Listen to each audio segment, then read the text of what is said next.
it was a little daunting to get the invite about the billing for the talk about laughs and all these other things. So and being a TED talk at a technical meeting, I was at some of the earlier sessions, and they're pretty technical. So I couldn't help but throw in a few things. But I'm going to do it in a way that I think should be useful in sort of a bit of a TED style. Certainly not much of a normal ACS talk.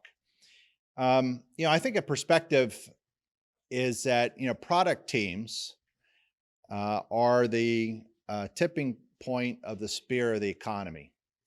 Those in our various companies that bring new products forward are really the ones that drive the innovation and the cadence of the economy when you start bringing new products forward.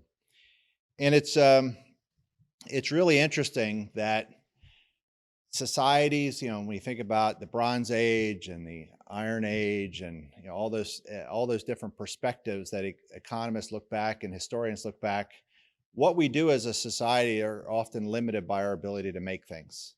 And the economy is directly tied to our ability to fabricate and manufacture products.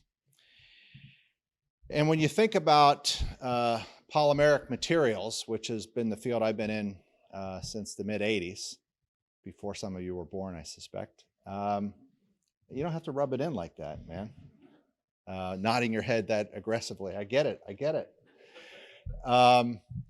Polymeric products, when you think about something like this part here, are made by injection molding, right? So injection molding is the printing press of 3D manufacture. So for your really young people, don't know what a printing press is, basically it was a device that had a master template of letters that were inked. You open it up, you slide a piece of paper in, you close it, the ink is transferred to the paper, it opens back up, and the paper comes out. And that's the way we make polymeric products today.